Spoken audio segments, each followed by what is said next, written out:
Yo, what's going on, everyone? It's Brian and Jim here with Drink a Beer and Play a Game, and welcome to another episode of the Power Hour. Yes, hello everybody. Welcome to episode 195. Slowly chugging our way through to episode 200. We'll have a little announcement for one of the ideas we have planned for that coming in the next week or so. But before that, in the meantime, we have guests tonight. And actually, I guested on their show a couple months ago talking about good old Yu-Gi-Oh! Duelist of the Roses. We have Rigney and Yizer from the Reliving Retro podcast. Boys, how you doing? Pretty good. Great, man. How are you?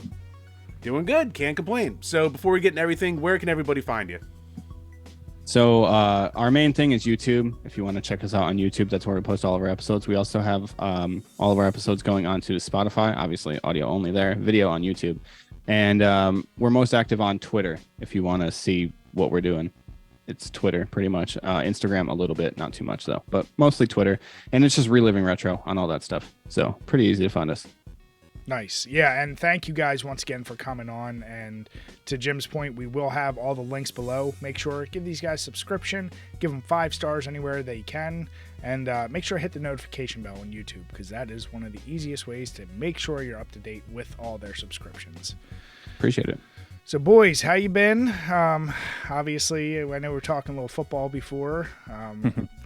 There's a Giants fan here, but, you know, that was a rough game for anyone. I'll say that. I don't know why I watched the whole thing, but I did. were you still holding out any? At what point did you just give up hope altogether?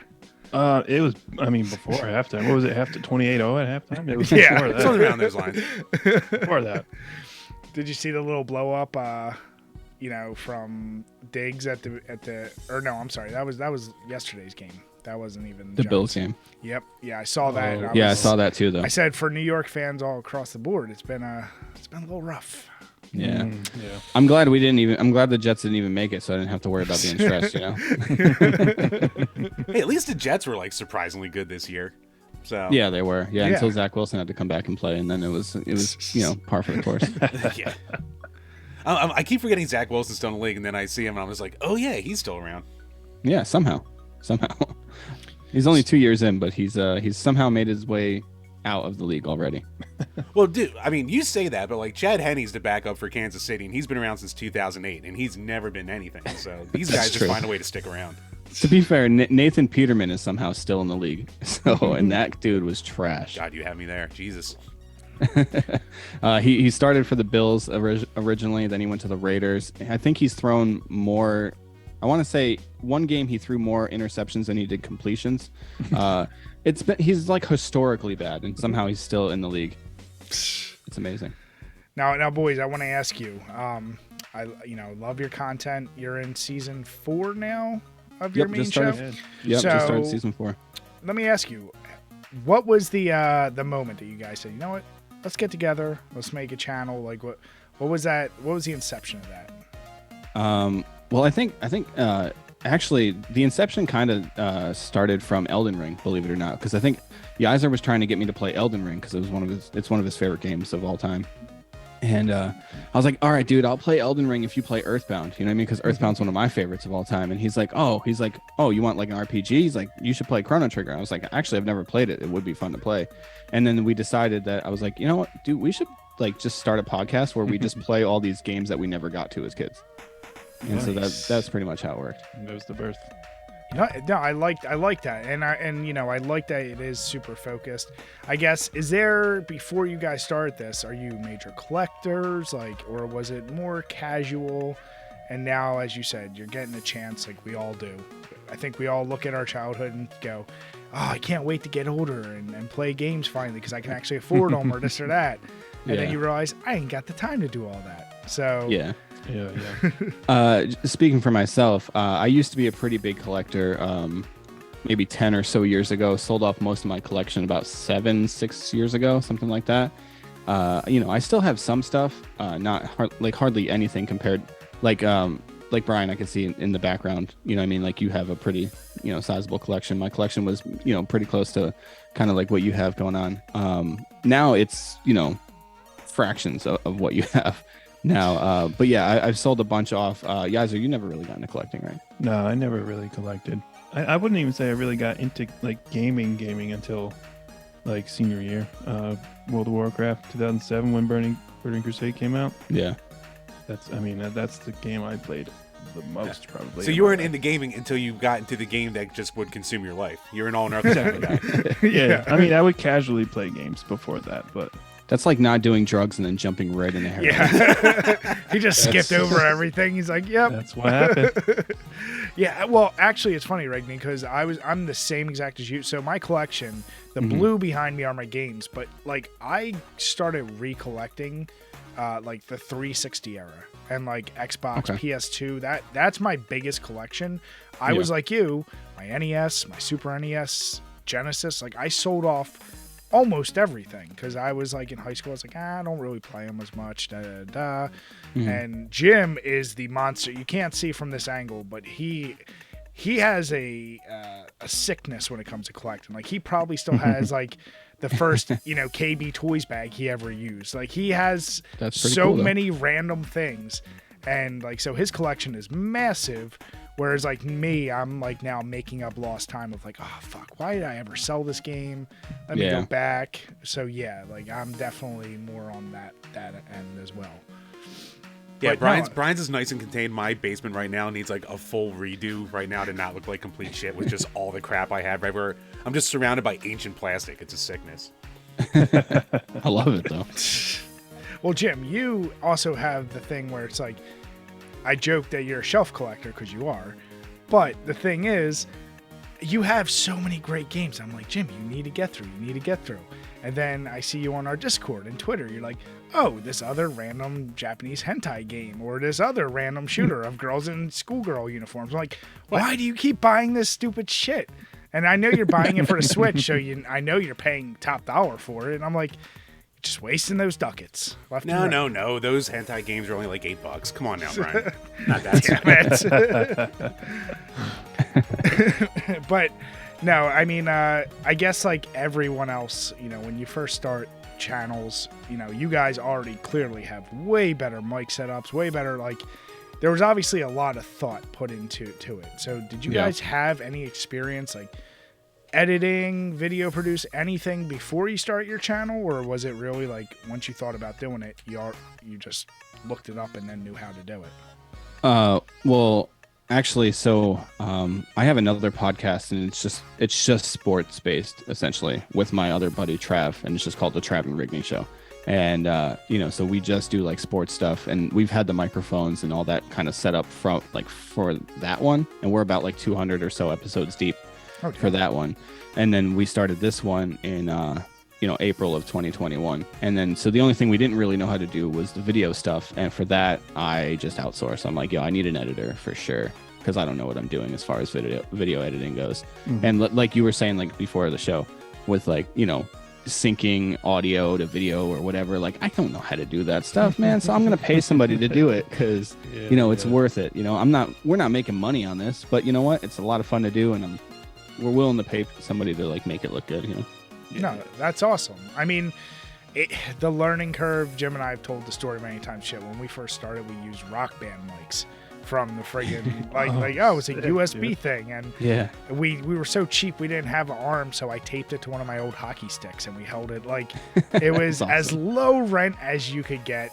Use Windows Movie Maker as our editing software first, like. So I like I said, when I saw your guys' setup, I was like, all right, clearly they're like a couple legs up from where we were, like, So I like seeing that. But I guess the question is, so do you guys like when you're going into a game and when you're playing it, do you kind of script out anything in terms of like major things you want to hit on? I know you go through, you have your categories that you rank them on, but is there a moment when you're playing a game you're like, we really need to make sure we hit on this, or this? Or is it more just like natural free flow, like, let's just talk off the top of our heads? I can't speak for you either, but I'll go first. So for me, I think the podcast is more fun if we have as little communication of like during the week of playing the game as possible. So then we're getting genuine reactions when we talk on the show. Even, and Jim knows this from being a guest, but if you're a guest on the show, I ask that you don't share the ratings before You know what I mean? I'd rather you say them on the show so we can discuss them more like live. Just because I think it just makes for better conversation. I think if I already know what Yiser's going to talk about, then I don't think it's as fun.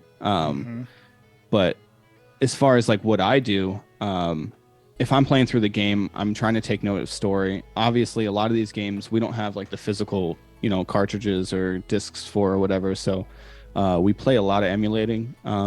We do a lot of emulating for the games, and we tend to look up like the manuals. So we look up like all the pictures of the manuals or whatever, so we can try to read through those, because we kind of want to play it as if we're playing it for the first time back then also. So to have the manual, I think that's one of the most important things that we try to do, is just try to set ourselves back in the time that it came out. So reading the manual is huge. But yeah, I just play the game, and if there's anything that I feel like I definitely need to talk about, I'll jot it down in my notepad on my phone, and then I'll just have my notepad up during the show and kind of just try to make note of it when it comes my turn to talk about that specific thing for that category. What about you guys? Yeah, same. I just play the game, and I mean, sometimes I don't even pay as close of attention as I should to like some of the things we're gonna be grading, like the sounds and shit. Sometimes I gotta like go back in and listen again, or like like last week, right before we were recording, I went back in and just played a bunch of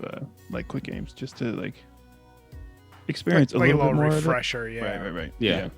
So yeah, and then I usually wait till like the last second to grade it. So I could probably take notes while playing, and maybe it would be a little better. But yeah, I mean, it's different for each game too, because there's some games that we've done that I've played a billion times, right? Like Super Mario 3 we've done. So like that game I've played through a million times, so I don't really need to take notes on that one. I could tell you the scores like right off the top of my head because I've played it for so long. But then there's other games like our most recent episode, War of the Monsters for PS2. I've never played that game in my life, right? So that one I had to make kind of pay more attention to, like the sounds and the what's the story about and whatever. Just bought that a couple weeks ago. Oh, and then when I saw you nice. did the Nice. episode, I was like, son of a bitch. Nice. Cool. Yeah, I mean, not to spoil anything, but it's pretty good. If you can get past some of the clunky controls, I think it's a pretty fun game, especially if you can play it with somebody else. Yeah. Well, that's so Jim and I have said, like, that generation, the PS2, Xbox, throw in Dreamcast and GameCube, like, those games for the most part have aged way better than they should have, I feel like. And you can go back and still have fun. The graphics and sound don't take it out, like, it don't age it too badly. And yeah, every time I feel like we go back and play some of those games, I'm like, God damn, there really are a lot of great games on these systems that we don't get to play enough. And yeah, I went on a spree of like games that was listed as like an underrated game, and I never played it. So I was like, you know what? Let me pick it up. And yeah, and then I saw your guys' episode, and I was like, huh, that's a hell of a coincidence. So no, I like that. Now, actually, for the format with your guys' show, what do you actually enjoy talking about more? New games or just nerding out over old classics? I mean, I gotta be honest, man. I don't really play new games. I just mean really like new to you, I should say, for like when you're recording an episode or have a guest who's like, I want to talk about this. I enjoy new games more, I think. I think some of our like funner episodes, I think, have stemmed from playing a game we've never played before and just being surprised by it. Biggest surprise was Wild Guns for us. Couldn't believe how good that game was. I don't know, Yasser, what about you? New games, old games? I would say the same. I mean, most of these games are new to me. Anyways, like I said, I didn't really start playing a ton of games until I was, older, like 18 or so. So most of these games are new to me. So, but definitely it's more fun to talk about games that I hadn't played before or even heard of, most of these games, honestly. Yeah, I think that's one of my favorite parts about the show is just getting, like, a lot of these games I've had the same kind of old take on, right? Because I've played them so many times, but to get his refreshing take on it for somebody that's never played the game, and he grew up without like an NES or a Super Nintendo, or I mean, even if it was in his house, he'd never really played it because he grew up as the youngest of three brothers, and they kind of dominated the whole video game situation in that house. Yeah. Where I grew up like being the oldest person that cared about games other than my parents. So like my two sisters are older than me, but they never really played games. And it was just me, my brother, and then like my two parents played games. But other than that, you know what I mean? Like I was never really competing with games with anybody. So I've been playing them since since the early 90s, so I've always been playing like the NES and Super Nintendo and stuff.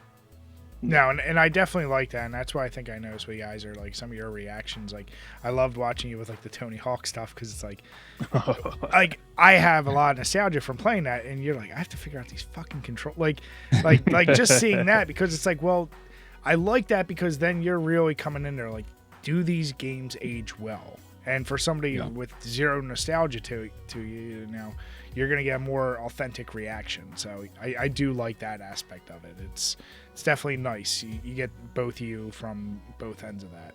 Yeah. But 100%. no, like I said, I mean, if anyone is watching, you haven't already, make sure you hit up their channels. But boys, I know we're talking about games, but obviously you're on this podcast, and I already see you lifting your cans.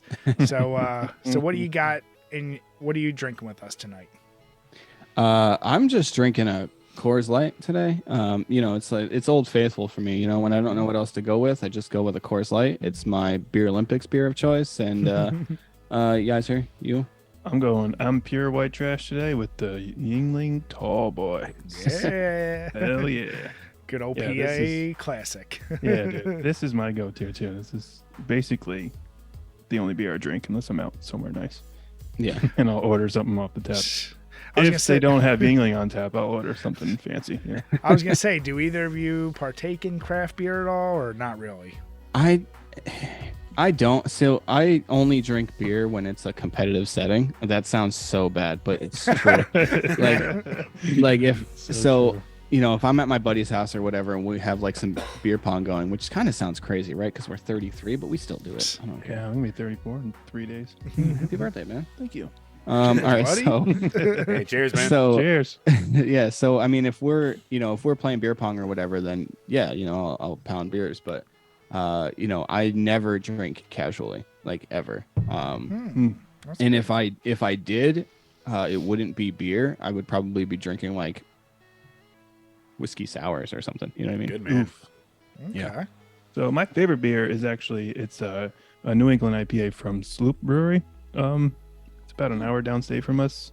But yeah, it's in New England. It's super like juicy IPA. Did I say Juice Bomb? Did I say Juice Bomb or did I just say Sloop? You said Sloop, but Okay, yeah. Well, it's Juice Bomb by Sloop, and it's really, really good. It's 6.5%, super juicy, not like barely bitter at all, but like it's great. And they make Juicy Bomb, which is a double hopped, and they make Juicy Bomb, which is triple hopped. So they got levels to this shit, but they're all really good. Well, it sounds like you go into beer the same way you did gaming. Like you went right for one of the like hoppiest types of beer you can, and you both feed in. You really like it, so that's cool. Yeah. Well, the thing with the New Englands is they're not like incredibly hoppy. Nah, they're more like you juicy said, than they are. Yeah, they a lot are more generally flavor, smoother, Yeah. and they're more palatable. Especially like IPAs have been just so goddamn dominant of the market for so long, and then the hazies came out, and everyone's like, oh, IPAs can kind of taste good when you don't delicious. just have pine. So yeah, you're like, oh, this isn't too bad. And then then it turns a lot of people onto those. Then you start dipping your toes in milkshake IPAs and all the other types, and yeah. Oh yeah, my brother was in a homebrew competition once. He lives in Indiana, and somebody made a strawberry milkshake IPA, and it literally tasted like Nesquik. Yeah, I like couldn't Really? stop drinking it. Yeah, it 'Cause tastes a lot- like strawberry Nesquik. Because a but it lot of was time when beer. people say, what do you call it, milkshake IPA or milkshake anything, like it doesn't, you barely even taste any of the lactose or anything in there. So he actually pulled it off, huh? Oh, dude, it tastes legitimately like straight up like strawberry Nesquik. I was like amazed by it. I couldn't drink a ton of it, but because who wants to drink beer that tastes like milk? But I mean, yeah, it sits pretty damn heavy on you. yeah, but it was crazy good for at least a cup. Nice.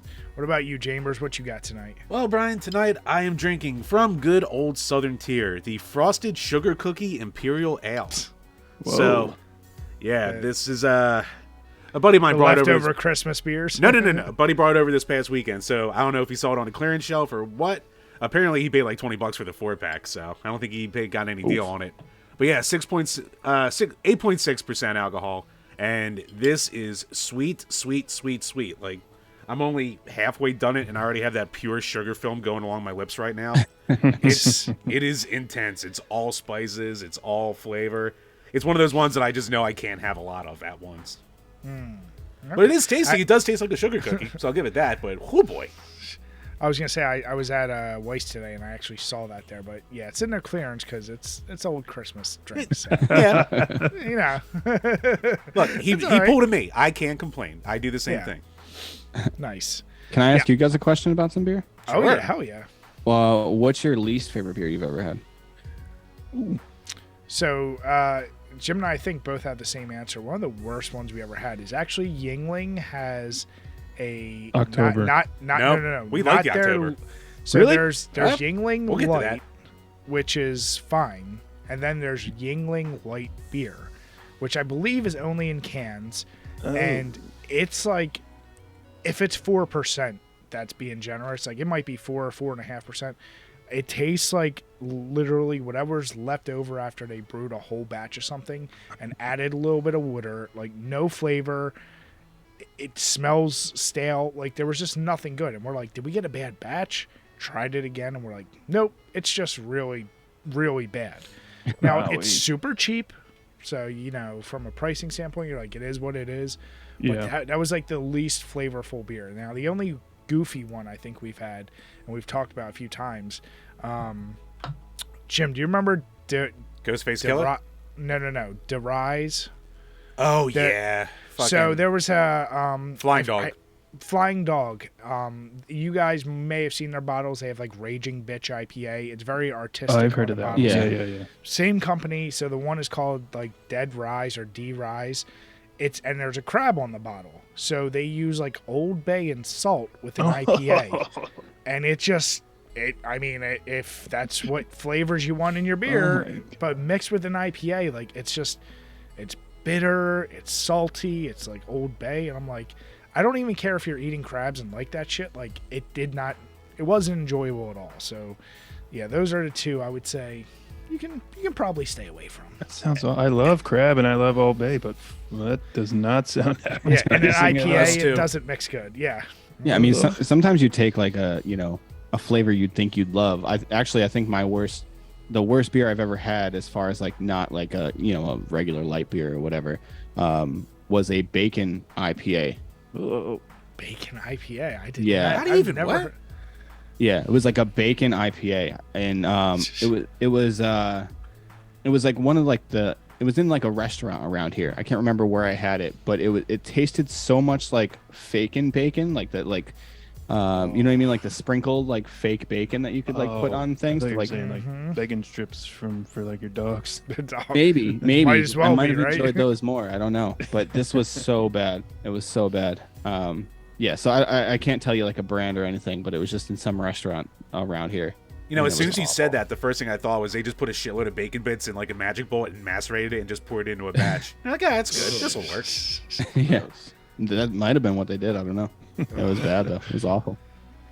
I mean, Jim, I think I pretty much hit our worst, right? And the Or crazy would thing about you did hit them. And the crazy thing about it is we're talking beers we've tried like 6-7 years ago, and they're still the worst ones we've had. Yeah. Yeah. And I think like for the worst ones of like a beer that like really tries, anytime they say sea salt, it's always like, all right, I'll give us a shot, and you always try and you go, eh. Like I've never had a good sea salt beer. Yeah. You talked about mixed drinks like in those. You can get away with salt with that. Salt in beer, that's like I don't care what style you do, and like Jim even really likes sours. You can go goes. Like there's a lot of different styles where there's weirder flavors, but salt, yeah, that's one you don't want to do. Like I've had oyster stouts, which sound disgusting, and they're not bad. Like They're you not end up having terrible. them, and you're like, I wouldn't think this is okay, but it's fine. You know, like Hmm. Even I the don't know, chunks, even the chunks in them, you're just like, oh, yeah, Oh, wasn't no. expecting that. yeah. That chunks. Ugh. That's I- I can't even imagine. Yeah. We've had oyster chunk in beer, and these other beers are still worse. Let's put it that way. Yeah, wow, that's crazy. I mean, as far as light beer goes, I think like my least favorite for a while was like Milwaukee's Best. I don't know if you've ever had that one. And then there's Oh, yeah. Sir, that is there's my a- dad's favorite beer. So yes, Is I've it? been exposed. Yeah, That Beast is how Light, Jim- that is his. That is how Yeah, Jim so- came into this world. So that's hilarious because not so wrong. we also called it Beast, and so we also called it Beast, and we just thought it was awful, right? And then one time there's there's a local convenience store. It's like a chain store. It's everywhere in New York, and it's called Stewart's. Not sure if you guys are familiar, but it's got kind of like probably like what your guys' Wawa is, except probably less cool. I think Wawas are better. No, they're better, dude. I don't know. I've never been to a Wawa. They're but better, dude.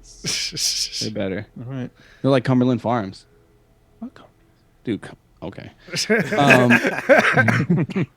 Anyway, so they came out with a beer. And they called it like Mountain Brew Light or something like that, and we called it the Slayer because it was worse than the Beast.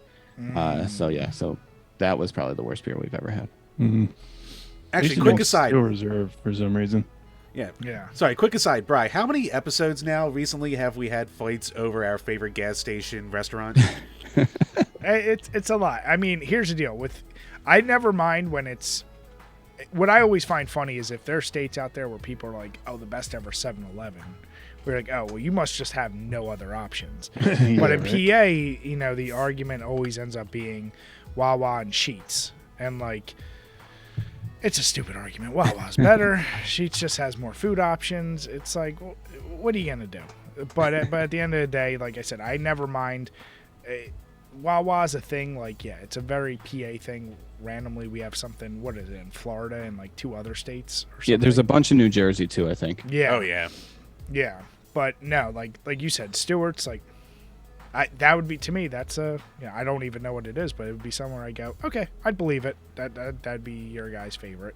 Yeah. Love it. As long as it's somewhere to go, 3 a.m, you get something to eat. After you're really drunk, get your Gatorades, get your whatever, and you can get some food too, and maybe gas. Then it's fine. See, that's my biggest argument why Cumby's better. Even Yeah, my brother because is like a high-ranking member of Stewart's, by the way. But Stewart's closes at like 11 o'clock everywhere. 11. Like Cumby's is Wow. open 24 hours. I'm like, how is it not better? They got Yeah. their food. They got their own ice cream, bro. Stewart's ice cream is not Okay. rivaled by any other Stewart's ice ice cream is really, really good. I'll give it that. But like, it doesn't matter if I can't go in there at midnight and buy it. Yeah. 11 o'clock. That's a terrible business model. What the hell are they doing? 11. Yeah. They open it's at what, crazy. like the 4? They do open really early. Yeah, like 4 a.m. or something like that. Something stupid. Nice. They might as well just stay open, It's dumb. Do other They're things. just losing money at that point. Yeah. Yeah. No, but speaking of beers, I'm almost on my first one, and I go with tonight. This is the first. Well, I'm gonna knock on wood here. I've been on cough medicine, NyQuil, all shit. Like I have this nasty ass cough, cold going on. So it's my first beer in a week, and I decided to keep it simple with Guinness. It's my favorite go-to beer. We've talked many times. Even people who don't like stouts, it's a great introductory beer. It's not too high on alcohol, and it actually sits lighter than it should because it is a stout. Goes down super smooth, and I never feel bad after a night of drinking Guinnesses. So, yeah, Oh, it's always my go-to. have you ever had a night of just straight up Irish car bombs? Because Oh, that's Oh, yeah. how I used to. I think from my stretch from 19 to 23 of the bartenders I would be dating, we would go there every night. I'd just give her 20, and we would start about 3 or 4 car bombs. That starts the night off. And yeah, well, if you ever puke up a car bomb, that's always I've a done pleasant it many time. times.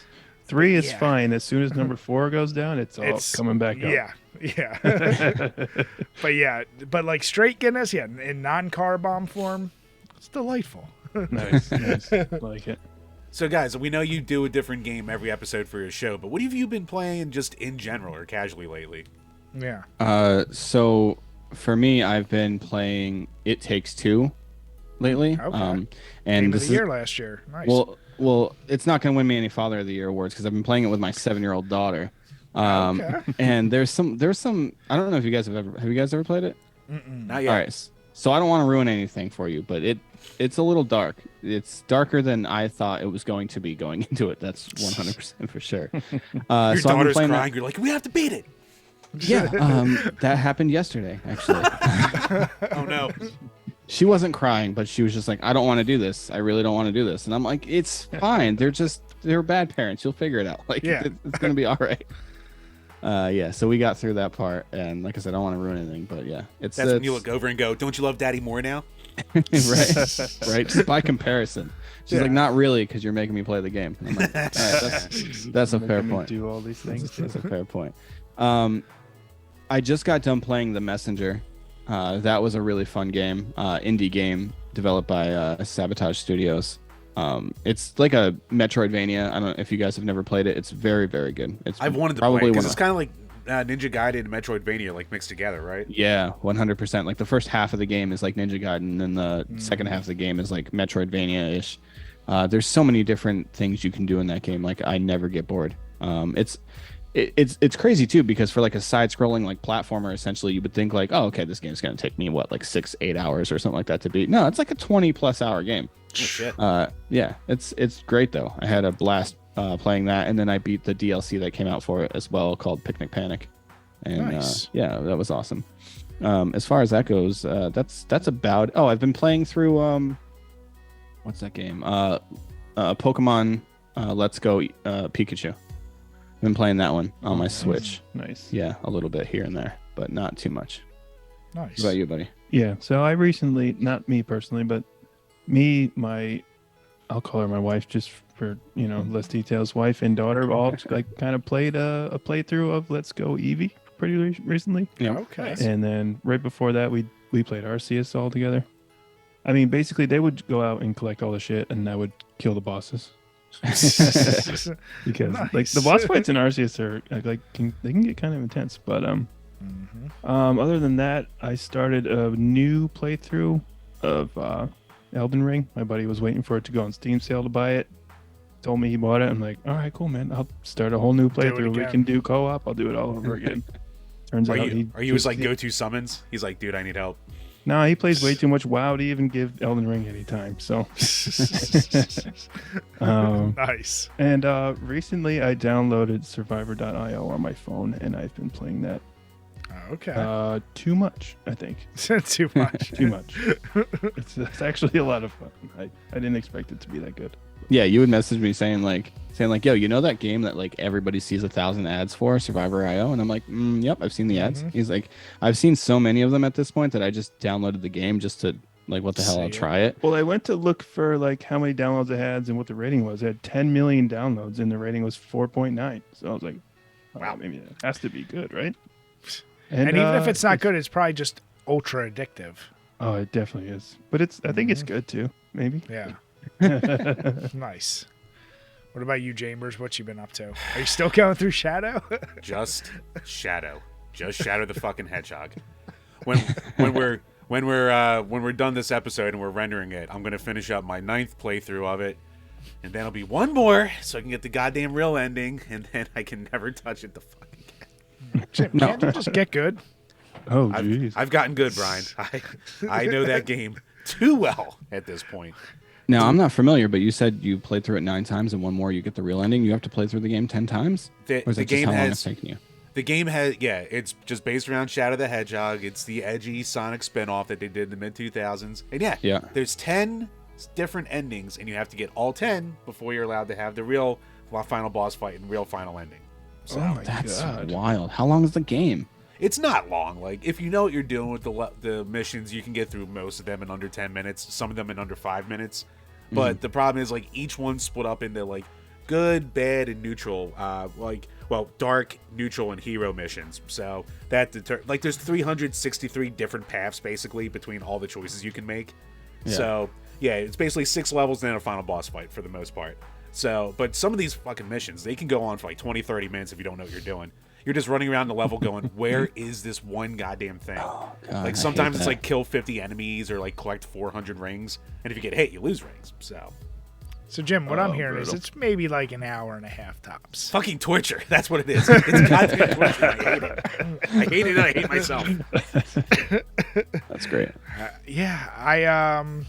So I just finished Marvel's Midnight Suns. Excellent game. If you are familiar with Firaxis and XCOM and all those games, then you'd really like this game. One thing I'll say is the core actual gameplay, like combat mechanics, are excellent. There's almost too much to do in this game. Like when you're at your home base, it's like talk to every character, develop a relationship with them, travel the grounds and like unlock new areas. Like, so it's like just one of those ones where you're like, at some point you're like, I just want to get back to just doing the core thing. And you could avoid all that shit, but with me, with my OCD, I go, oh, I want to go and collect all the things and find all the powers and da-da-da-da-da. Excellent game, though. I got it as a Christmas present, and I got the like DLC pack with it. So next week, Deadpool's being released for it. I know later in the year they're going to release Storm, Morbius, and Venom as characters too. Right, Morbius.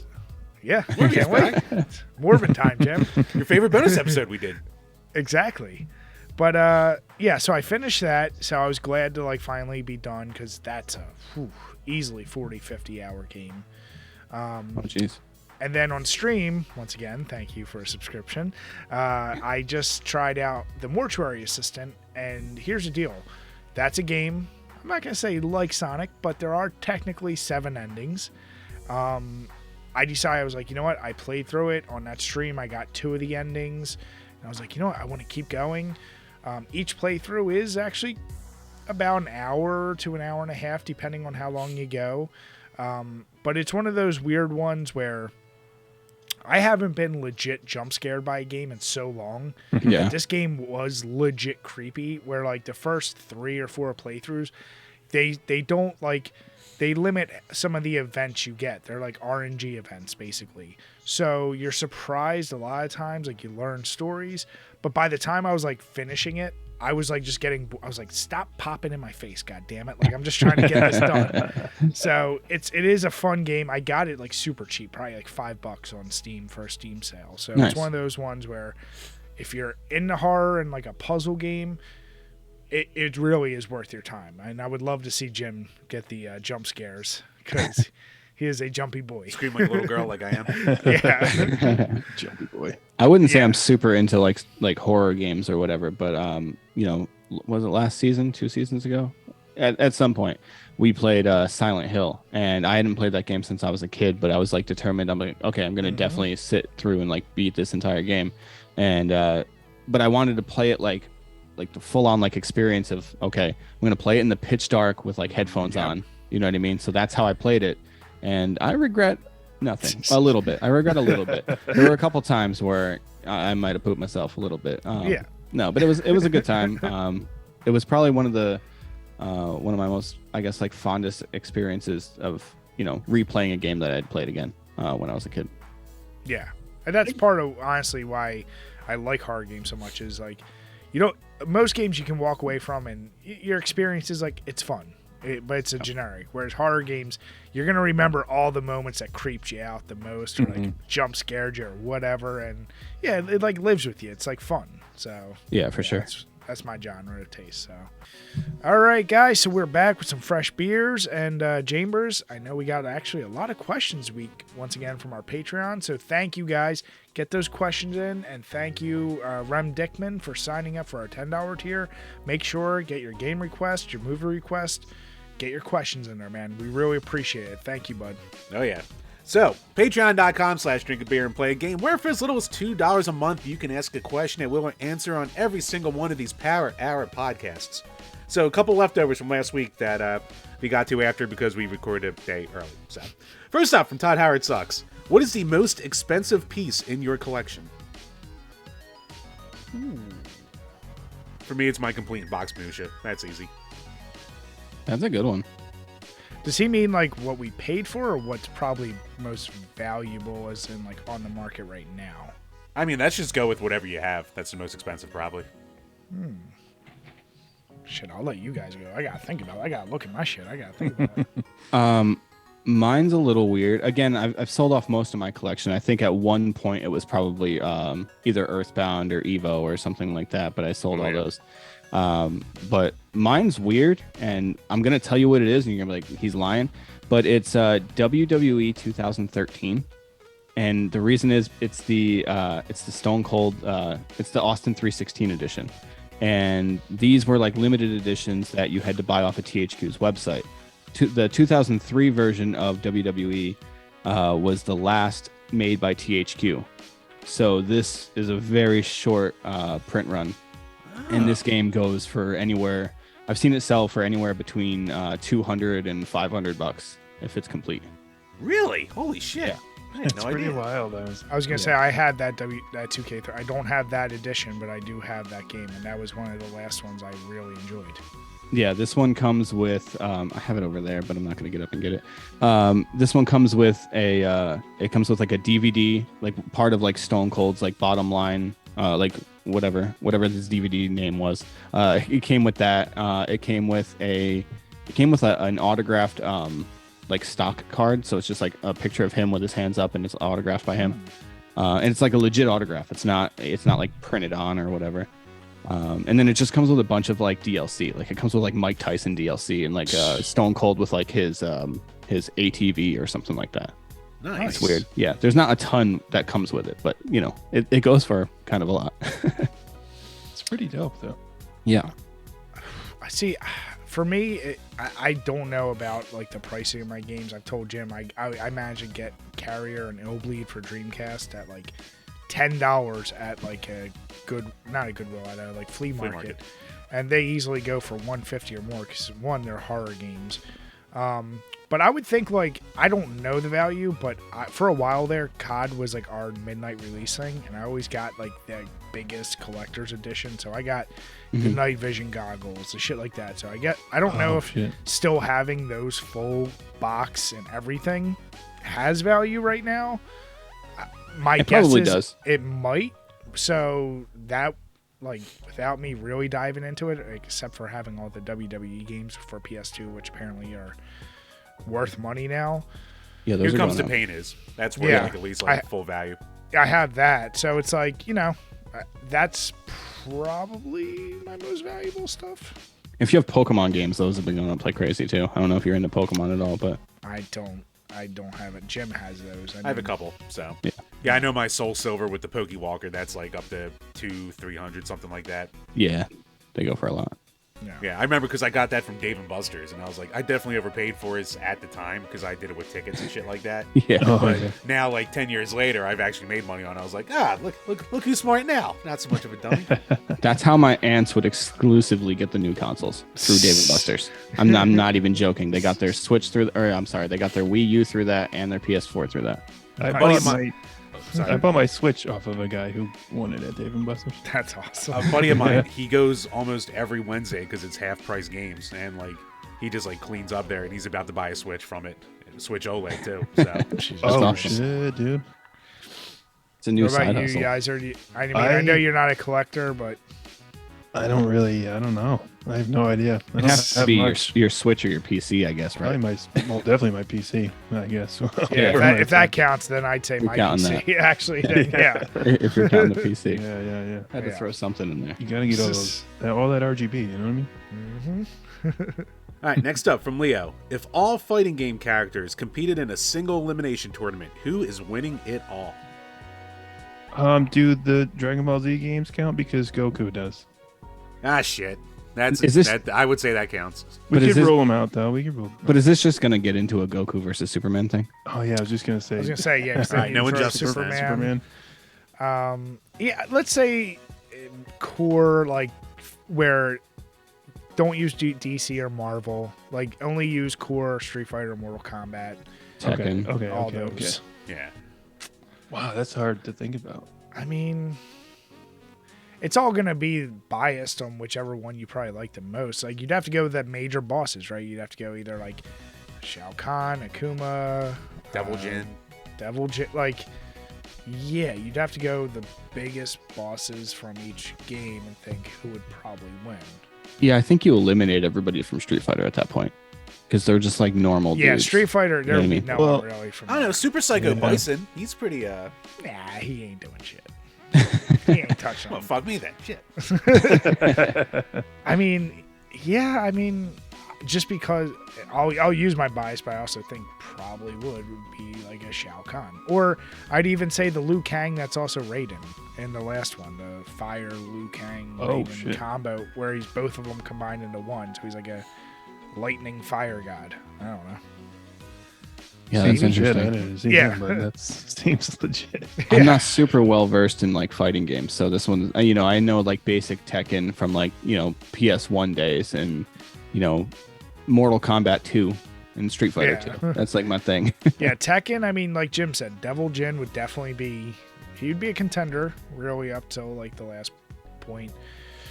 But I'm trying to think like, what's that fighting game, Jim? The one where it's like the monsters, the SNK kind of. What, King of the Monsters or? No, the one, Darkstalkers. Oh That's yeah, I was gonna Capcom, say. yeah. Oh, that's Cap. Yeah, I was gonna say Darkstalkers would have a couple.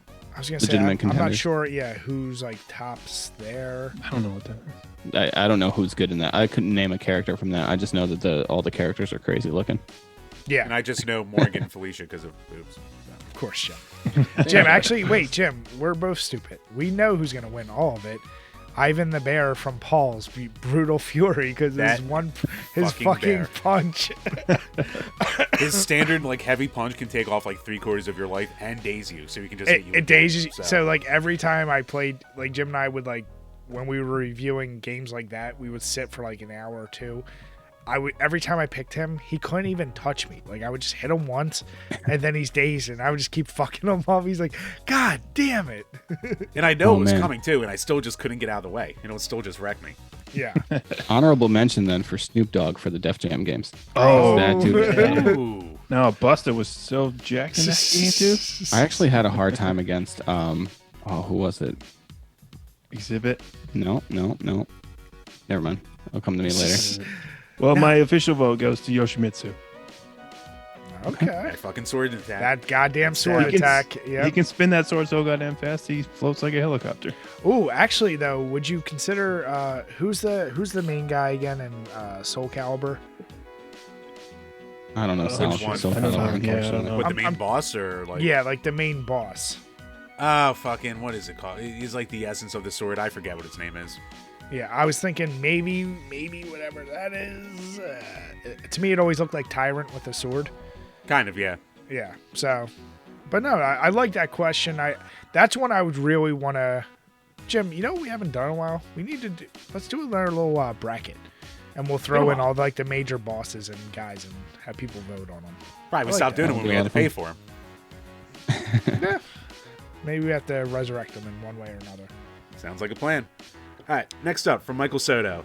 What is a game that you always check out but never actually buy?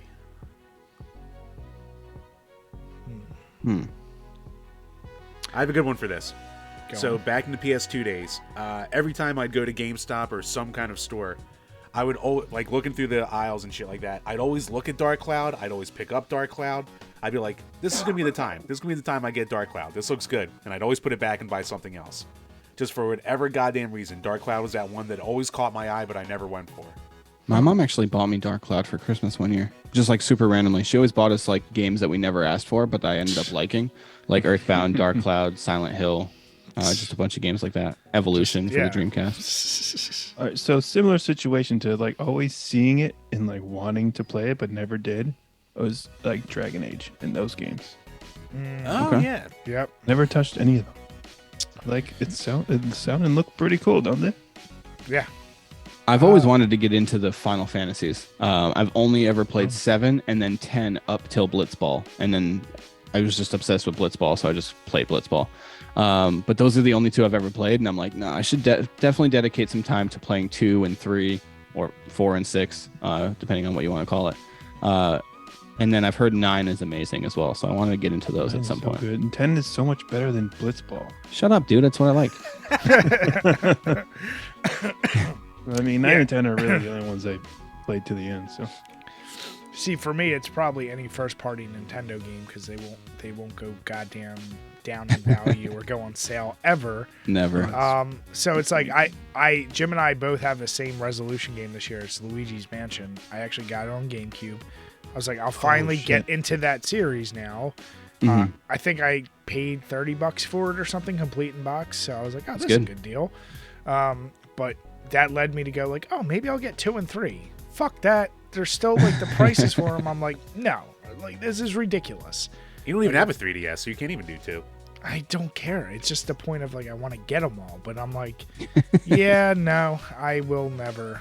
Like until they're super cheap, or I'll just emulate it. Like that's usually what I go to. Same as you guys. There you go. Me and my wife got pretty close to beating the newest one for Switch, but first we stopped playing for some reason. Just stop playing. Yeah. Same thing happened with me and my Never daughter. picked it back up. We played it for maybe like 15 or 16 hours or something like that, and then just stopped for some Just reason. stopped. Yeah. Yep, we got a new game or something probably. Yeah. Nice. All right, next up from JD Mains. Would you rather the Eagles lose in the NFC Championship or the Super Bowl? Son of a bitch. Why do they gotta lose? We were just talking about this, and I said, I don't get the mentality of course, Super Bowl. As long as they don't get embarrassed, like, it'll still make the Super Bowl more exciting for me if they get to the Super Bowl. So as much as it pained me when they lost the Patriots in 2004, I still enjoyed having them in the Super Bowl. So, of course, Super Bowl. Yeah, it's gonna be more painful of a loss if we lose there, which we're not going to. We're gonna win. But if it was gonna happen, yeah, I would still want to rather be in the Super Bowl instead of being like the team that should have made the Super Bowl and we didn't. Like what happened all those years with Andy Reid, that fucking hack who goddamn finally got a fucking win with fucking Kansas City with the unbeatable team, that fucking overrated piece of shit. Well, wouldn't it be I'm not poetic? bitter. Wouldn't it be poetic if we beat his Chiefs in the Super Bowl? That would be a hell of a story. Yeah. That's what I want to say. You guys might be upset with me, but I was really hoping that since the Eagles beat the Cowboys with the Cowboys backup quarterback and the Cowboys beat the Eagles with the Eagles backup quarterback, that the Eagles and Cowboys would then meet in the NFC Championship game to decide who goes to the Super Bowl. Unfortunately, San Fran had other plans. I just thought that would have been a great story. And I think I had asked you guys on YouTube last week or something like that. I said, would you rather lose to the Giants in the wild card or lose to the the divisional, or lose to the Cowboys in the conference championship? And you said Giants, right? Yeah, I mean, Yeah. I mean, if the fucking Giants are a little scrappy team. Yeah. Like, I don't hate the Giants. So if they beat us, they'd been like, this, sucks and what a disaster. But, at least it's not the Cowboys. Fuck the Cowboys. All Philly fans feel that way too. One of my best buddies is a Philly fan, and he said he hates the Cowboys twice before he hates any other team. That's just how it is. So funny. You know what it is? There's so many goddamn fraudulent Cowboy fans like all over the city because the Eagles suck for goddamn ever. We know this. So they're like, the Cowboys are fun to watch because the Cowboys always win. Like back in the 90s, and they all had the starter jackets and like all the swag and shit like that. I love And their they're voice. still like hanging on to their childhood. It's like you could just have some gumption and root for your home team, but they're still. You know what? Fuck them. No, yeah, cheer for your losers who haven't won two playoff games since 1997. Good, have fun, Yeah. enjoy. And here's the deal. When I was a kid, I was one of those. Emmitt Smith, favorite player. When playing football, I was always playing as running back. So I was like, oh, this is cool. And it was one of those deals where it's also to piss off my brother because he hated the fact that I liked him. And then once he was in Little Giants, I was like, that sealed the deal. So of course I liked the Cowboys for that purpose. But yeah, you grow up, just like you realize there's no Santa Claus. You grow out of that shit. And the amount of Philly-born Cowboys fans that it's like, did your parents like them? No. Why? Like, what? Once again, if it was in mid-90s, late 90s, okay. But now you're still going to hold that cross? It's like, whatever. So People like that love to hate more than they love to love their own team. You know what I mean? Like their whole fanhood. Fandom. That's the word I was looking for. Thanks, man. The whole fandom is just born based off of hatred, and so they tend to live that way their entire lives. It's kind of sad. Yeah.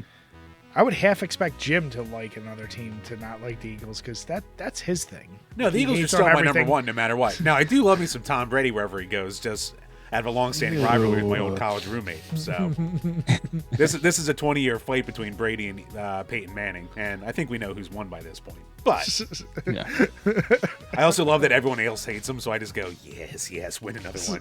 As a Jets fan, I've hated him for a long time, but I've always stood on the ground that he deserves all the respect in the world. And since he's been off of the Patriots and on the Bucks, he's been able to actually use Twitter and engage with other people off of not in the Patriots organization. Yeah. And it's been kind of amazing to see that he's likable and relatable. And sometimes it's annoying, and sometimes I'm just like, you know what, he's all right. Yeah. Is it relatable? Yeah, he's a little relatable. Look, those videos of him being drunk off his ass, just throwing around the fucking trophy after they won with Tampa. Yeah, I was like, look at this guy. Look at this fucking old man. it's great. Damn it, Jim. No, I like that question though. But JD, yeah, next time, don't say which way will we lose, you son of a bitch. Yeah, as long as they lose, it's fine. Next up from Todd Howard Sucks. What is the worst game you've ever rented from a Blockbuster or whatever you had back in the day? For me, it was Mario's Time Machine. Ooh, That's actually it's pretty close. That would be. I think that would be my answer. Mario's Time Machine. I remember renting it as a kid, thinking it was going to be awesome. And that's the one, right, where you walk around in like a city as Luigi. Yeah. And it's like an educational game. You just go. Where's that like, Mario's Missing? They're like the same game. Mario. That's what it is. Mario's Missing. That's the one. Yep. Yeah, then maybe it's a different game. Yeah, I thought that's the one I thought of when he said that. Yep. Yeah, Mario's Missing is definitely the game. As a kid, that I couldn't believe that was a thing. So I have two easy answers. I don't know which one I want to pick, but see, I didn't have Blockbuster near me as a kid. I had West Coast Video. I don't know if other people had those, but my rental was two games that always stuck with me as being terrible. Back to the Future on the NES, because I loved the movie as a kid, and I was like, I don't get this game. Like, I was really bad at it. I was like, okay, maybe I just suck at it, but there was so much I didn't like. And then the Uncanny X-Men on the NES, same deal. I was, as a kid in comics, like X-Men were probably my number one, and I remember thinking like, this like weird top-down thing. It's why when I finally got X-Men for the Sega Genesis, I was like, oh my god, now this is what an X-Men game should be. But those first two, man, they left a sour taste in my mouth. I was like, these suck. Yeah. And it ruined my whole weekend or whatever, however many days you rented games for. I don't know if I have an answer for this. Considering your I'll tell first you, game was World of Warcraft. Yeah, right. Here's a hot take. I borrowed a game from someone that I thought I was going to love, but ended up absolutely hating, which, I mean, there's a huge, like, almost cult following to this game, right? Skyrim, dude. I fucking hate that game. Ooh, really? Because before you get fast travel, bro, you're just walking. That's all you're doing is walking. I never fell asleep playing a game before playing that game. Interesting. I have seen that with a I lot think of that's people. the first person I've ever seen not like it. Oh, I mean, you're not the Twitter guys, so if you go on there and they go, like, anytime there's an overrated game thread, half of it will be Skyrim. Oh, yeah. The other half will I'm be with Earthbound. those guys. Yeah. I'm with those guys. Way overrated. I get the Earthbound overrated thing. I do. It's super nostalgic for me, and probably the reason why it's probably one of my favorite games is just because it takes RPGs to, I guess, in a different direction. It's not like knights versus dragons and go save the princess and all this other stuff. It's you're a kid and you eat hamburgers out of a trash can. You use baseball bats to beat up fire hydrants. It's like the weirdest game I've ever played. I love it. But the what is it called? Inventory management is awful in that game. It's almost broken. What about you, Chambers? I only had a membership to any of those places for a couple months as a kid because the second we had a late fee, my dad would rip up the card. So, dude, there was one time, like, my dad was a cop and he had that cop rage. So one time we were late by like 5 minutes. He took out a car key and ripped up a laminated Blockbuster card just right in the car in the parking lot. I was like, wow, this doesn't seem like it should be possible right now. But That's too funny. But yeah, I mean, I guess I didn't have the chance to rent a lot of bad stuff. So probably the worst thing I ever rented was Vigilante 8. And it's a good game, but the whole time I'm just like, I wish this was Twisted Metal. So that was maybe like the most disappointing thing, but I never had like a really bad rental for the few I had. I get that. Nice. That's a good question. Being an I like N64 boy, I was like, I don't have my Twisted Metal. Oh. But last up, from Retro Death Row. Of all the characters in Super Mario Brothers franchise, which is the most sensual? Jesus. Damn it. All of them? Sensual? Most sensual character in all Super Mario. So meaning like Sexual? I gotta go with Rosalina, right? I like, yeah, you just Do you Can I get a Princess hard Peach? definition Or on like sexual? I don't. Who's the sex? It's Says Relate- relating to or involving gratification of the senses and physical, especially sexual pleasure. well, The especially sexual part. That's See, is bothersome. Rosalina too hot? Would she just lay there because she's just too used to not having to do the work? Damn it, I don't Jim. think she'd be a giver. Right? probably. Oh man, what is this See, answer? Probably. I've Maybe- in never that case, played a maybe game- Daisy, then. Yeah, I don't have enough like Mario experience to have played enough games. I've never played in a game with Rosalina, so it has to be Peach or not Peach. Peach. I was gonna say Daisy, but I was like, that's the movie, and that's who I go to. So Mhm. Let's get weird. It's gonna be Birdo, I think. You know what I mean? Oh, Got that snout. you know, I'm not out. I'm not out. Do you go like Lakitu? Sitting there on his cloud, always comes in when you need him. Always comes for you when you need him.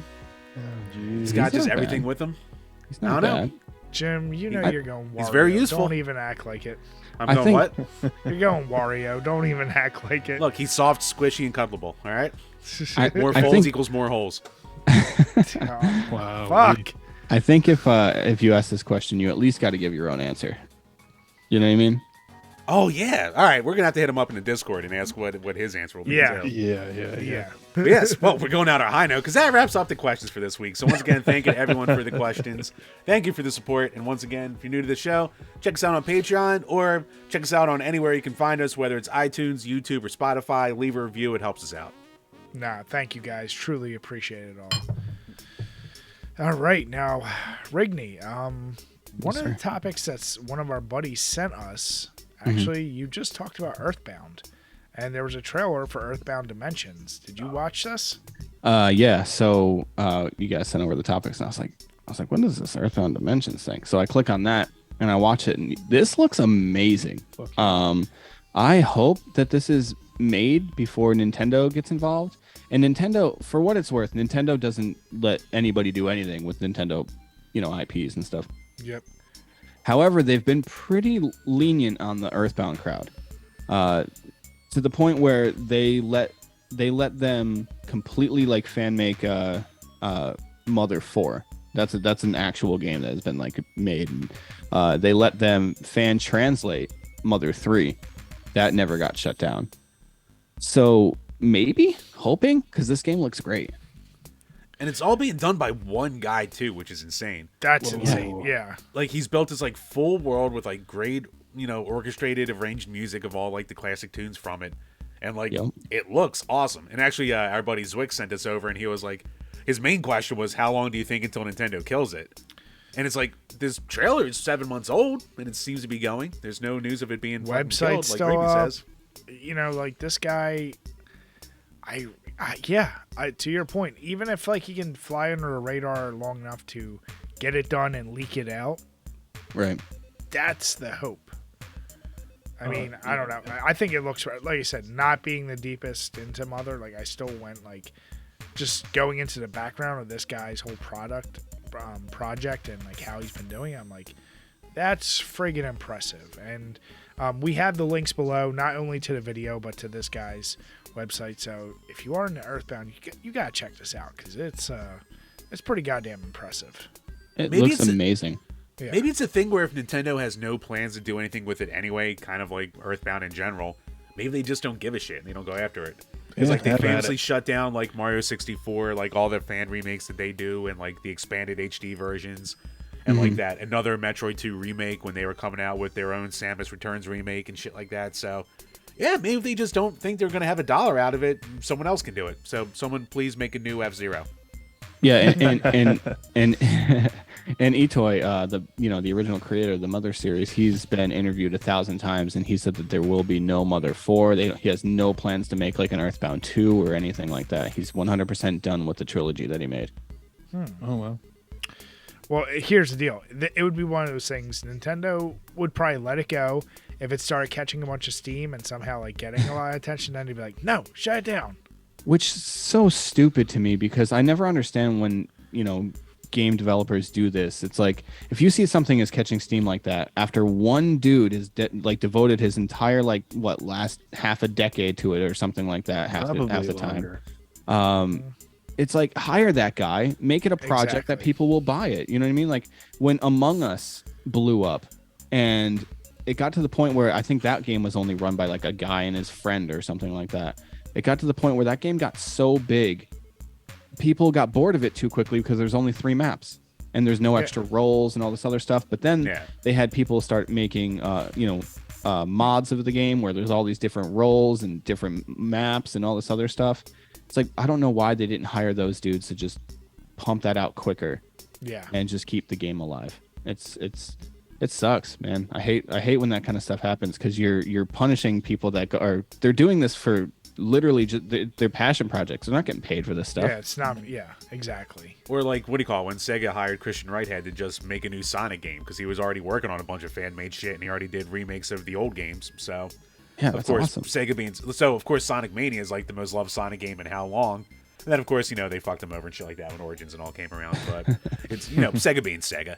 But yeah, it's still just like, just hire these people and give them like, it's going to be more pay than they would have ever expected for it anyway. And then you can still make all the money off it. So yeah, dude. So I mean, stupid. the trailer looks fucking awesome. And like we said earlier, I never played Earthbound before, and that's like one of the reasons why our podcast exists is because I never played Earthbound before. But watching that trailer, like, I would 135% play that game if it actually came out. So give this guy the fucking money, man. Let him do it. Yeah. No, Zwick, thank you, though. I appreciate you sending this over to us because it's one of these stories I hope turned into something good. Hopefully you can keep chugging along and not be bothered. Fingers crossed. That would be great. I will say quickly before I move on that because I watched this video, my YouTube algorithm has now just suggested all these other like fan-made games and all these like animated shorts of Earthbound. I also think Earthbound would make a great like animated series. I think it would be so good as an animated series. But of course, like that'll never get done either. Like it hasn't gotten done yet, so I don't know why I would expect it to. No, it'll be one of those things where they like, instead of like doing the things that make sense, they'll be like, you know what this needs? A live action movie. And you know who's gonna star in it? Seth Rogen. You're like, why? Seth Rogen as Ness. Yeah. Oh man, that'd be great. Maybe 20 years ago, Haley Joel Osment. Exactly. Hey, the way he looks, he could still pull it off. Damn it, Jim. Probably. He's an eternal baby, the poor guy. He's a big baby now. That's a big baby. Much like my daughter calls me. Oh, No, my daughter calls me a fat baby. I'm like, thank you, Harper. Oh, Well, I know she's not wrong. Damn. Got him. all right, Chambers. So this next one, I'm not sure if somebody sent it to you or you found it, but I do love when life imitates art. And this is exactly what we get here with the U.S. Marines. Oh, yeah. So, I mean, all growing up here playing video games, we're all 90s kids. We're all around the same age. Our parents telling us, you'll never get any skills out of this. Nothing will ever come from it. Well, maybe we'll beat some fucking government-produced AI in the future. We never know that. Because the Pentagon's Defense Advanced Research Projects Agency, or DARPA, they invested resources into a robot that's been trained to identify humans. And here's the thing. It is crazy easy to confuse. So basically, it's almost like building an AI program to identify people. They had all these different groups of Marines, basically try to find a way to trick it. And every single one did. And the most hilarious one, pulling it right out of the Metal Gear book, they put cardboard boxes over themselves. That's amazing. That's so awesome. Well, that's what's funny is like when you read the article. So they basically stood the robot in the middle of a traffic circle, and some of the Marines like did things like, just moved from a tree or walked in a way that he couldn't recognize it as human movement, or like did cartwheels towards them. But yeah, like Jim said, literally just get in a cardboard box. And it's like, yeah, man, like that's one of those things. The only miss here is that I really hope they actually film that, and then one day we actually get to see that being filmed. Oh, because that would be awesome. Yep. Hell yeah. With the edited sound and the exclamation point, like exactly. Yeah, all that stuff. Yep, exactly. Well, now here's a question though. Honestly, other than the latest Smash game, I haven't played any of the latest Metal Gear Solids. Like, I don't know if that's a thing they still do. Would current gen kids even get that reference, do you think? Ooh. Only from Smash. It's the same reason why anybody knows about like Earthbound and who like Captain Falcon is, I think, is from Smash Brothers. From Smash. Yeah, Oh, that's Smash definitely- saved and revitalized so many freaking franchises. Yeah. But yeah, I mean, it's been what? When was Metal Gear 5? What was it, like 2018 or something like that? It might have even been longer than that, right? Because Hideo Kojima wasn't he released from Konami like before that? He was booted like halfway through its development or something. Yeah. Well, the latest game was Survive in 2018, and 5 was 2015. But Oh, I don't shit, know. really? I don't know if in Survive or 5 if you could do the box. Like, I would just assume that would always be a thing they'd bring back, but maybe not. So It's at yeah, least in the first 3. I never played 4 or 5, but it's at least in the first 3. Yeah. So it's one of those deals where it's like that's I absolutely love when you see shit like this, because you know, especially something like the Marines, like, you're gonna take yourself really serious, and then some dude's like, I got a great idea, here's how we're gonna flip this thing. So I love that Yeah. shit. The Yeah, gamers that's awesome. finally rose up. Yeah, I want to meet that guy who came up with the cardboard box idea. Oh, you know, he's fun as shit. Yeah. Yeah, of course. But now he's giving away secrets, and now the robot's gonna be able to detect human movement in a cardboard box, and now we're fucked. Well, yeah. It's all That's gonna so turn funny. to Black Mirror. Don't make the AI too smart. God damn it. Exactly. All right, Chambers. So this next one, have either of you guys, now I can safely say Yazir, I know not you, but Rigney, have you played any of the PlayStation VR stuff? No, this is probably one of my more like humiliating like gaming things, is that I haven't owned a PlayStation since PS2. Really? Oh. Yeah. So Wait. I had to make a decision because the Xbox 360 gen was the first generation where I was an adult and I had to buy this console on my own now. There's no Christmas presents, birthday presents that are going to get me the console. So I made a decision, and the decision was purely based off of Halo. So I just went Halo, Xbox 360, I'm getting Halo 3. That's the decision made. Since then, I've been an Xbox guy. Except, okay. I got the Xbox One, Excuse me. and I only got that used, and then I hated it. I hated everything about it, and I 100% like agree that the PS4 is better, even though I never had one. And I love my PS1. I just hate the whole thing where you have to download the game, and then that takes all day to do, and then you can't even play the game without putting the disc in. So I still need the disc after downloading the whole game all day. I don't understand. I'm stupid. I don't get it. Welcome to modern gaming. Yeah. Yeah, that's an unfortunate, just modern system thing. Well, no, it's funny because Jim and I have talked many times. We were definitely 360 kids, like Oh, yeah. where that was our primary. But we were both also PS3 kids, mostly because we needed an affordable Blu-ray player at some point. And that was that's the fair. best one on the market for like many, many, many years. And that's still, honestly, other than if I'm capturing something on my PS3, that's like in my bedroom as like my Blu-ray player, because I'm like, I'm not buying a new one. Now, Yeah, why would you? eventually, like, same deal. PS4, I got one because it was finally cheap enough, and it was like, whatever, I can get one. There's games I want to play. The PS5 I only got because actually Jim's wife, like, there was a sign up for Sony, like, to get like a shot at getting one. And how many years had the Series X and the PS5 been out? And It was probably like we both got ours in 20, or was it 21? No, was last year. It was Yeah, last year. so Yeah, but they were out for it- 4 years or so. it was finally 3-4 years. like, oh, cool. Like, it's just, could I get that or the Series X first? And then I finally got it, and I was like, oh, this is awesome. So then, Right, I like how the mailing lists that my wife was signing up for wound up in you getting a PS5, and I didn't get one through that. I had to get one Exactly. through like a scalper that my neighbor knew, who only like charged $30 extra, but Yeah. you know, That's it not wasn't bad. anything bad. No, I But I- didn't complain about it at all. But still, so I got mine $30 cheaper, Jim. I was like, fucking right. Glad my wife could do all the hard work for you. Yeah, I mean, what? but one of the things is like, and I acknowledge, hey, I think when it comes to exclusives or whatever, PlayStation, you can't really touch it.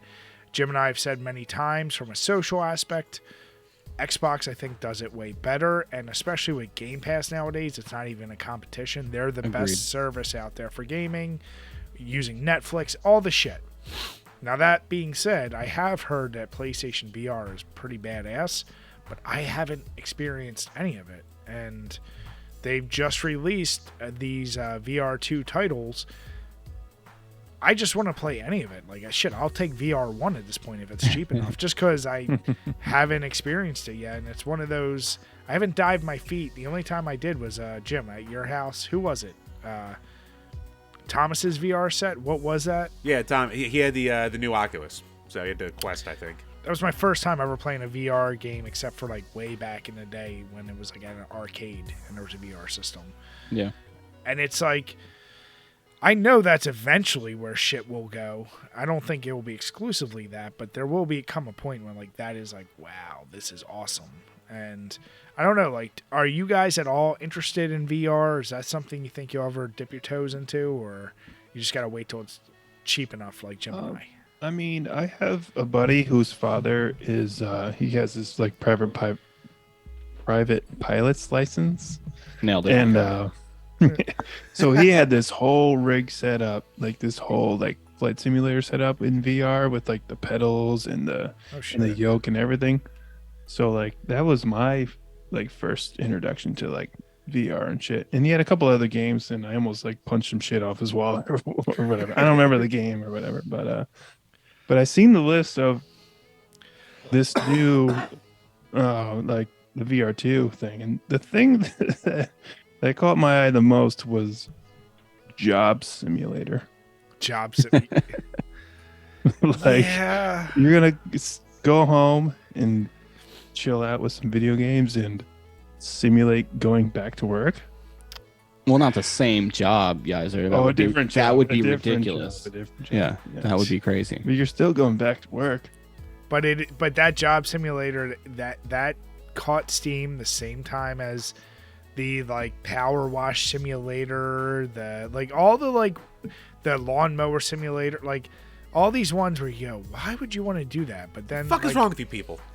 But it's also one of those weird things. You look at a lot of games like that. You're like, why would you want to grind and this and that?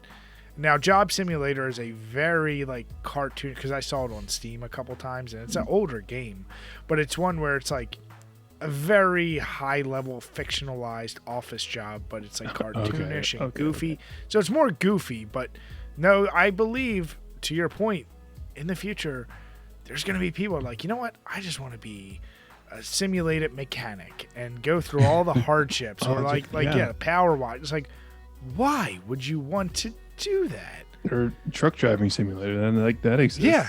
You know, if you sit on your thing, go for an 8-hour drive in your simulator. You could just get in a truck, dude, and do it. Dude, you mentioned that pilot having that rig.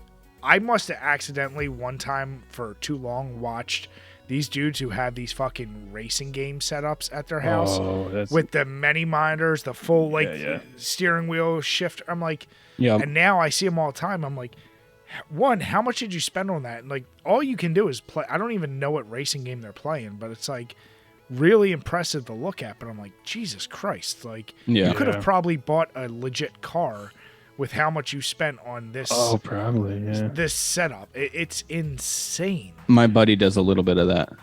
He doesn't have like that crazy of a setup or anything, but yeah, he does do a little bit of it. And actually, that was my first experience with VR as well. I didn't play it myself, but actually I like paint houses and stuff for a living. Not like in a simulator. I actually go to a house and I paint. Don't lie, it's a simulator. He does both. And so I was at this guy's house before, and it's like he had an entire like roll cage like set up and everything, where he like sat down inside of it, had the monitors set up. He had a bookshelf with all of his trophies that he's won, and I'm like, what do you do? Like, is this what you do all day? Like, this is wild. Did it have like the hydraulics where like the whole thing moves and shit? Yeah. As you're like, yeah, that's it was crazy. wild. Well, the difference is if you crash that car, it costs you nothing. Yeah. If you crash a real car, you might die and you have to buy a new car. Yeah. and chances are you're not getting a Ferrari in real life or whatever. So Yeah, yeah. yeah. No, but it's like these VR games and these things. Like when I look at the list, there's plenty of games that look cool, and I've seen some really funny looking like Star Wars games where like you have the Force and like they like literally like grab someone from afar, put it through their eyes. But it got me thinking, like when it comes to VR, I feel like you have your very standard like a first person shooter, a racing game, some kind of horror game, probably an overly kiddie like puzzle game, and boxing are like always gonna be on those lists. Outside of that, though, I started thinking, like, I've seen people do mods for first-person, like, Legend of Zelda. Like, the original Legend of Zelda, but in VR first-person mods. Yep. And I think, like, that's the future. I think it would be very interesting. Like, what if they did, Jim, like, a Streets of Rage 2 mod in first-person? Oh, shit, that would rule. Like you I'd be could all be, over like, that. you know, like, Max, like, going through. Or, like, Elden Ring in first person, like that will be the type of shit that I think you will see. I can't dodge roll as well as he does, though. Or you just try to really do it and like mess up your whole rig. Like, fuck. Dude, speaking of that, I'd wreck my rotator cuff doing that. I seen a TikTok I think the other day of the walk the plank game, the old like one of the first like VR games. Yeah. This old lady walks to the end of the and for some reason she just thought she could jump off. So she just like dove into the corner of her living room. I don't know what was going through her mind. But Yeah, I'd never let my mom play. I it wouldn't. was, Yeah. It was hilarious. At least not without taking a video. Now, Jim, I mean, let me ask you. I mean, obviously, if it was at a price point that's reasonable, do you think you could see yourself getting any of these VR setups? Maybe. I mean, I was actually really pissed off when I heard that the PSVR2 isn't backwards compatible at all with the first set. Which is so stupid. I mean, I mean, I get it, quote unquote, because it's a completely different technology they're using for it. So, fine. But I mean, yeah, some of the games look interesting. Like Resident Evil, I'm sure would make me shit my pants. Gran Turismo would be fun. Even a game like Rez, which is like or like Tetris Effect, like they're very visual, like very stylized kind of games. So there's some cool stuff here, but I'm still not seeing anything that's making me go, "Oh, I gotta get this. Oh, I have to get that." Yeah. I've been seeing a lot NFL of Pro Era. I mean, I'm sorry. There you go. That's what I was just gonna say. I've been seeing a lot of videos on NFL Pro Era, and it looks crappy, but it looks like a fun kind of crappy. You know what I mean? Like it looks like it could still be like a good time. Yeah. But that's a game that I'm not gonna go buy the VR2 to play that. You know what I mean? But I would hope that one of my friends could get it at some point, and I could just go to their house and play it. It might be blasphemy to say, but it might be a game. I know it's best-selling game, and the reason why the Wii was a success. But Wii Sports, let's face it, it's a crappy game. It's just a tech demo. Yeah. But it's not that it's a fun game. It's just fun to play with other people. Whereas I'm sure there's going to be a lot of VR games like that. Now it's going to be more confusing because you probably really can't play unless you get multiple sets.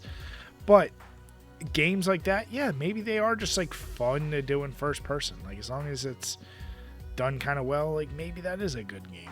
I don't know. Like I looked up that trailer. I was like, okay, that's interesting. To say the least. I mean, I'm not really deep in the VR scene, so like most of these games I've never even heard of, like Pistol Whip or Pavlov VR or Tale of Onagoro. Like what are these games? So Pavlov is the guy that trained his dog, right? yes, Yeah. he's the guy with the bells. That's the same. They made a game about that guy. You just train your dog. I don't know what They it call is. it Dog Trainer Simulator. Yeah, exactly. Yeah, right. Well, there probably will be, yeah. But or like Dog Walker. It'll be like Dog Shit Cleaner Simulator. There you So go. as much as you can. But Pavlov sounds like a game award, like a game of the year type of name. You know what I mean? Like dog trainer simulator is not going to win game of the year, but Pavlov, that sounds like a Exactly. That would be that indie game that no one's heard of and no one's played. It just gets on all these lists for game of the year. yeah. Exactly. Yeah, but no, this is one where it'll probably pass all of us, to be honest. VR shit, at least right now, it's not in my purview. It's not anywhere in my future. I think I'll so. say No, I'm saying unless you could have like a giant warehouse, Yeah. like an infinite amount of space where you just put a wireless headset on and like have this Actually, yeah. wireless like gun. I don't know. I will say I've seen those. I don't know if it's a place you go or whatever, but it has the thing that you can like run on and like turn around and stuff like that. Like Yeah, those yeah. things look pretty That would cool. be- That looks yeah. dope. Yeah. Exactly.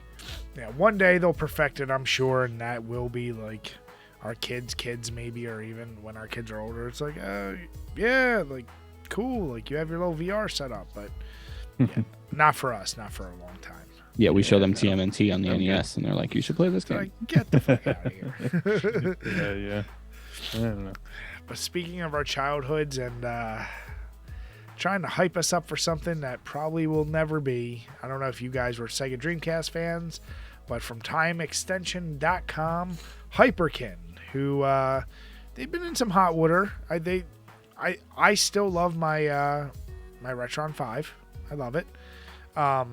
I can't speak to any of their other products, but they're like the emulation masters, I'll call them. They put out a tweet saying that they want to make the Sega Dreamcast 2 and showed the controller and like basically said like, this isn't official, but this would be our dream, basically.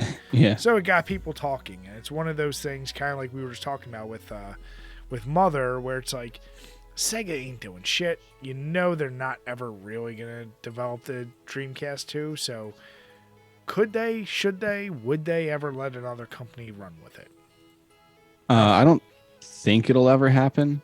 And to be honest, I think it's one of those things that everybody thinks they want, but really, like, if they're gonna get it, it's not gonna be good. Especially if Hyperkin does it, you know what I mean? Like, Yeah. really, like, we want a Sega Dreamcast 2. We wouldn't want the Hyperkin Dreamcast 2. At least in my opinion. I don't know. I mean, I have pretty fond memories with the Dreamcast, but I know a lot of people never really got into it. That was one of those things. I never asked for that system as a kid, but my mom kind of just surprised me with it for Christmas one year. So I don't know. I have a lot of like fond memories with the Dreamcast. I think that the Dreamcast 2 is nice in theory because it is such an underrated console, but yeah, I don't know. I don't know that Hyperkin's really the one to take that on. And what would you put on it? Yeah, What exactly. does even Sega have that you would put on it? Who's developing for it, you know? Right, exactly. Yeah. Nothing. That's the problem, yeah. Like, I think your best path of success at this point, come now with the 2 at this point, yeah. Like, what are you going to do? Bring whatever Shenmue that's already out for everything else? Give a new Shenmue exclusive to that and a few no. other titles? Like, there's really no point to it. If anything, do what the smartest thing is.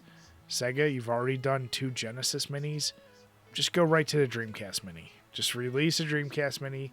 Right. Get all the get Power Stones, get Shenmue, get all the games on there. Marvel vs. Capcom 2. Just do it. And that can be an easy, big selling point, I think. I also think it'd be great if they did that, if they released like the Dreamcast Mini, but they released it with I don't know, maybe a couple new games for like their old Yeah. IPs, a new like Golden Axe or something like that. Throw that on there. I think would be kind of cool. Yeah. I don't know. Think There's a something ton of people different. who've been like the fan community around the Dreamcast has been, developing games for it for 2 decades now. Like there's still new Yeah. games coming out for the Dreamcast. Throw a bunch of those on there, license them out. I'm sure they come cheap. Right. So did you guys, I know you do a lot of emulating. Have you ever heard of Open Bore? No. So to Jim's point, I found this last year and I got sucked in. So Open Bore is a I don't even know. It's like a system that you can use, but you can actually burn it onto CDs and run it through your Dreamcast. Now I also run it through my emulator, but they have some of the best looking and honestly best playing beat 'em ups from indie developers I've seen, where it'll be like a lot of them are based off Streets of Rage 2 engine. But Okay. they use crazy IPs like the original He-Man, Masters of the Universe, like that exact art style, but done in a full beat 'em up. Or like I played updated Golden Axe or like Resident Evil as a beat 'em up, but done in like Streets of Rage 2. It's really fun, but they have literally hundreds, if not thousands, of games, and they're completely compatible with going on your Dreamcast. That's awesome. So I just like I said, I do it through my computer and emulate it there.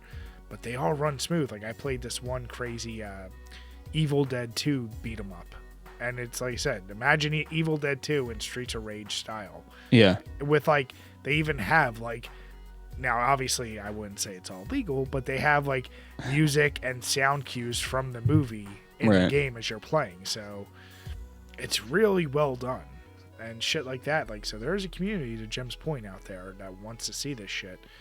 So yeah, do something like you're saying. Make a mini, throw on some of these new games, and you know what? If that gets enough hype, because honestly, other than this and the Saturn, like, what else do you really need a mini version of from Sega? Right.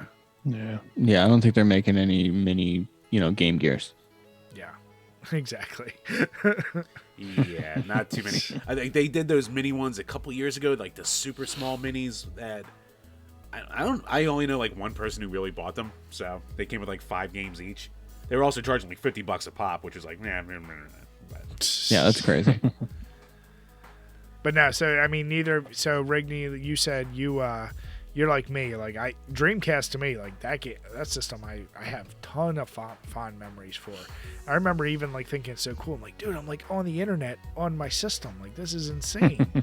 Yep. Like there's a browser on my TV. Like this is crazy. Like The VMUs really put it over for me when I was a kid. I was like, these things are insane. yeah, it was a neat little feature. It was one of those things. It's like, look Yep. what I have. It was a cool idea, but it didn't hold shit for memory either, though, because too much of it was for the mini games and crap that they threw on there. Yeah, no, it didn't do a whole lot, but as a kid, I was like, this thing is pretty cool. You know what I mean? I think I think I was 10 when I got the Dreamcast, so I was just like, wow, that is pretty dope that it comes up like right on my controller. I can see the logo of the game that I'm Yep. playing. How amazing is that? Yeah, I think for like a Dreamcast 2 to have any success, like Sega still owns Atlas, so they would just need to make like every Persona game like exclusive to the Dreamcast 2 to have like any kind of hype around it. Because I don't even think Sonic would get that much for them anymore. Probably not. Not unless they started making like old Sonics again, I think. Yeah, exactly. No, but gentlemen, I want to say first of all, we truly appreciate you guys coming on, and I want to ask, how was the Coors and how was the Yingling? How did it treat you? Same as it always does. Same old shit. Pretty goddamn good, Yeah, it's called No Old Faithful for surprises? a reason. Yeah. Now, what about you, Jamers? That first beer, how'd you like it? It was really good. I don't know if it was the alcohol or whatever. It got easier to drink with the second one. I didn't notice as much of the overt sugariness and all that stuff, but when I killed that off, I just moved on to Coors Light.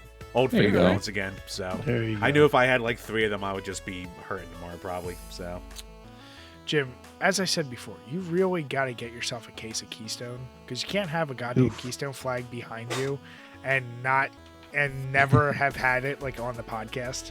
it's been a long time since I've had it on the podcast. So Yeah. all right, I mean, Brian, twist my arm, please. Or just get a different flag is all I'm saying. no different flag. I'll just buy the Keystones. Get a Yingling flag back there, dude. I would gladly have a Yingling flag. I'll just drape this whole goddamn thing with flags. Cheaper the better. No, but once again, please make sure everyone, if you're listening, go over, check the links below, Reliving Retro. Subscribe to these guys on every platform, whether you want to listen or watch them. And same for us. If you've listened this far, please make sure to hit the subscribe button, hit the notification bell so you can see when we get new videos out. And if you're listening, hit the subscription. If you give us a 5-star rating, even if you want to bash us in the comments, we will read them on each and every one of these Power Hour podcasts. So with that, thank you guys once again for coming on, and cheers. Yeah, thanks for having everybody. us. Cheers. See you guys later.